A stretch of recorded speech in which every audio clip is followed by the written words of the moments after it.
नमस्कार विद्यार्थियों, आज हम टॉपिक ले रहे हैं कक्षा 10 की गणित का वास्तविक संख्याएं और उन वास्तविक संख्याओं का परिचय लेंगे। आज का जो पहला वीडियो होगा वह सिर्फ परिचय का होगा और जो अगला वीडियो होगा वो होगा प्रश्नावली 1.1 का।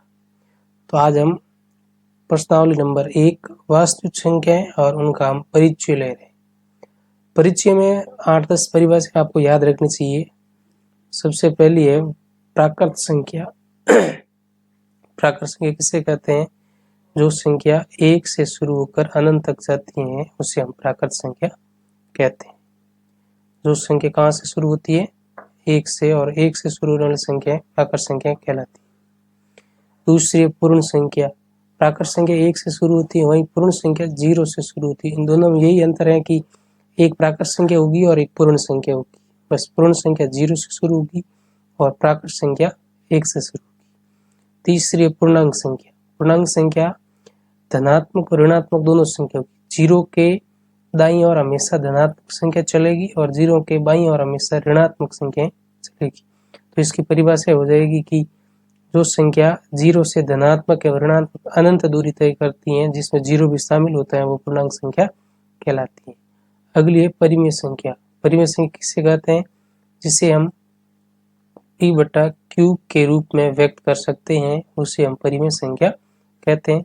जहाँ P व Q पूर्णांक है तथा Q बराबर 0 नहीं होता है, उसे हम परिमेय संख्या कहते हैं। परिमेय संख्या मतलब जैसे 1/2 हो गया, 3/4, -5/8, ये सब परिमेय संख्याएं कहलाती है। और अपरिमेय संख्या, जो परिमेय संख्या नहीं है वो अपरिमेय संख्या होगी। तो हम क्या करेंगे, जितनी भी सारी संख्या है उनको परिमेय संख्या है उनको अलग कर देंगे और जितनी शेष बचेगी वो अपरिमेय संख्या। जैसे रूट वाली संख्या है, पाई है, रूट वाली संख्या है जो अपूर्ण वर्ग हो, जैसे √2 है, √3 है, √5 है, ये सब अपरिमेय संख्या होगी। और एक 10वें प्रचार में आता है अनवसानी अनावर्ती। एक आता है अनवसानी अनावर्ती, ये भी अपरिमेय संख्या होती है। तो याद रखना विद्यार्थियों, 3 ये अपरिमेय संख्या होती है। एक तो पाई अपरिमेय संख्या होती है, एक होती है √2 है, √3 है, √5 है, √7 है, √6 है, ये सभी, और एक होती है अनवसानी अनावर्ती। ये सभी संख्याएं वास्तविक संख्याएं कहलाती हैं। जो परिमेय और अपरिमेय होती है उन्हें वास्तविक संख्या कहते हैं। तो अगला वास्तविक संख्या है। वास्तविक संख्या किसे कहते हैं? तो इन परिमेय और अपरिमेय दोनों को हम वास्तविक संख्या कहेंगे, जिन्हें हम P/, यानी कि जिन्हें हम P/Q के रूप में लिख भी सकते हैं, नहीं भी लिख सकते, उन्हें वास्तविक संख्या कहते हैं। भाज्य संख्या। भाज्य संख्या जिनमें स्वयं वो 1 के अलावा किसी अन्य संख्या का भाग जाता हो। जैसे मान लो हमने यहाँ पे 5 लिया, 5 में किसका भाग जाएगा? सिर्फ 5 का भाग जाएगा या इसमें 1 का भाग जाएगा? इसका मतलब ये कौन सी संख्या हो गई? ये अभाज्य संख्या। 6 लें तो 6 में 2 का भाग जा रहा है और 3 का भी भाग जा रहा है, इसका मतलब ये कौन सी संख्या हो गई? भाज्य संख्या। याद रखना कि भाज्य और अभाज्य में क्या अंतर है। भाज्य संख्या में स्वयं वो 1 के अलावा किसी अन्य संख्या का भाग जाता है और अभाज्य संख्या में स्वयं वो 1 के अलावा किसी अन्य संख्या का भाग नहीं जाता है। सबसे छोटी भाज्य संख्या 4 है और सबसे छोटी अभाज्य संख्या 2 है। ये ध्यान रखना, सबसे छोटी भाज्य संख्या कौन सी है? 4, और सबसे छोटी अभाज्य संख्या कौन सी है? 2 है। ठीक है, अगला प्रश्न। अब पहली प्रश्नावली में 2 प्रमेय दिए हुए हैं और कुछ नियम लिए हुए, वो हम पढ़ेंगे। जैसे पहला प्रमेय दिया हुआ है कि प्रमेय 1.1 के अंक गणित की आधारभूत प्रमेय। ये 1.1 प्रमेय, प्रत्येक भाज्य संख्या को अभाज्य संख्याओं के गुणनखंड के रूप में व्यक्त किया जा सकते हैं तथा ये गुणनखंड अभाज्य गुणनखंडों के आने वाले क्रम के बिना अधूरा है।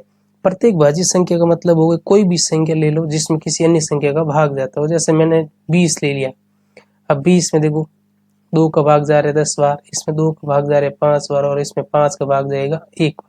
तो ये 2 भी क्या है? अभाज्य है, और 5 भी क्या है? अभाज्य। तो प्रत्येक यहाँ पे क्या लिखा हुआ देखो कि प्रत्येक भाज्य संख्या को अभाज्य गुणनखंड के रूप में, प्रत्येक भाज्य संख्या से कैसी भी हो उन्हें हम अभाज्य संख्या के गुणनखंड के रूप में लिख सकते हैं। मान लो मैंने यहाँ पे 60 ले लिया, तो 60 में किसका भाग जाएगा? 2 का 30, 2 का 15, 3 का 5, 5 का 1। देखो 2, 3 और 5 ये अभाज्य संख्या है। इसका मतलब क्या हुआ? इसका मतलब है कि 2, 3, 5, 7, 11, 13, 17, 19, 23 ये सभी अभाज्य संख्या हैं।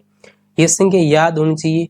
जब भी हम अभाज्य गुणनखंड करेंगे सबसे पहले 2 का भाग देंगे, 2 का नहीं जाएगा तो 3 का देंगे, 3 का नहीं देंगे 5 का, 7 का, ऐसे देते जाएंगे।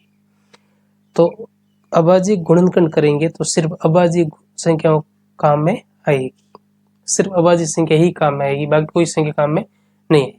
ठीक है, तो पर में 1.1 क्या है, मैं वापस पढ़ रहा हूँ, आप ध्यान देना कि प्रत्येक भाज्य संख्या को अभाज्य संख्याओं के एक गुणनखंड के रूप में व्यक्त किया जा सकता है तथा ये गुणनखंड अभाज्य गुणनखंडों के आने वाले क्रम के बिना अधूरा है। ठीक है, ये हो गया। अब देखो एचसीएफ में क्या होता है कि संख्याओं में प्रत्येक उभयनिष्ठ अभाज्य गुणन की सबसे छोटी घात, देखो दोनों में अंतर क्या है, एचसीएफ में क्या लेना है, एचसीएफ में लेना है सबसे छोटी घात का गुणनफल, और एलसीएम में क्या लेना है, एलसीएम में लेना है सबसे बड़ी घात का गुणनफल।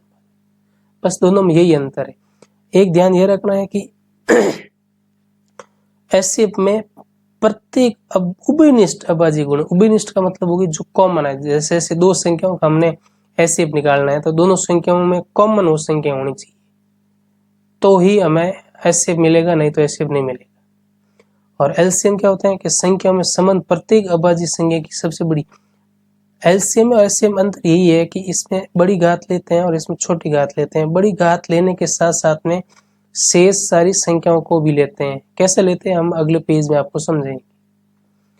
अब ये नियम क्या है, देखो ये जो भी नियम लिखे हुए सब याद होना चाहिए। पर में 1.1 है, एचसीएफ क्या होता है, एलसीएम क्या होता है, ये किन्हीं दो धनात्मक पूर्णांक ए और बी के लिए क्या होगा, a इंटू बी बराबर एचसीएफ इंटू एलसीएम, यानी कि पहली संख्या और दूसरी संख्या को गुणा करना बराबर हो जाएगा लसप इंटू मसप, ये हो जाएगा।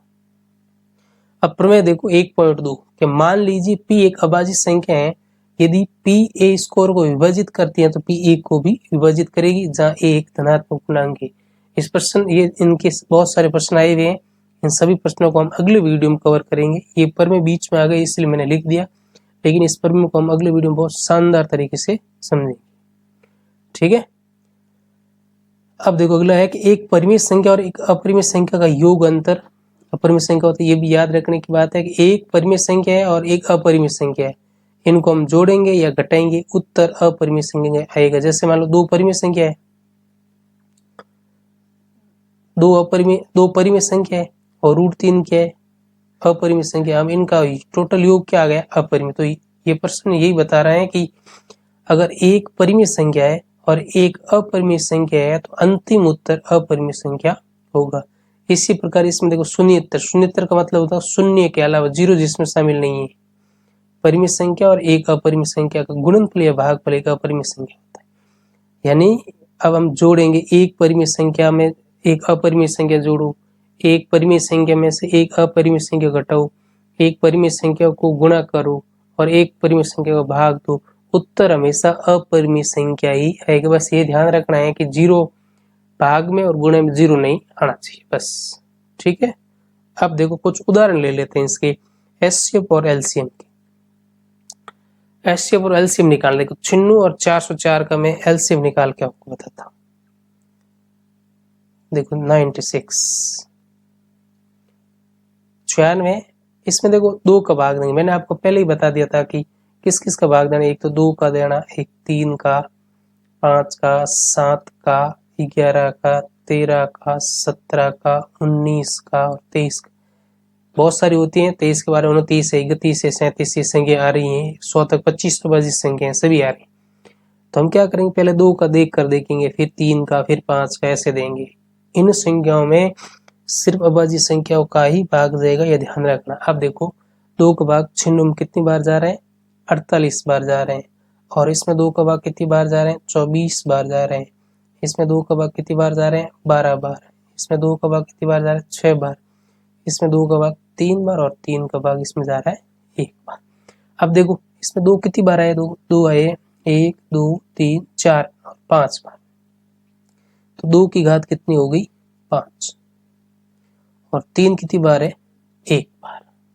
3 1 बार है तो लिख दिया। ये तो आ गया 96 का अभाज्य गुणनखंड। अब करेंगे 404 का, इस साइड कर देंगे 4 0 4।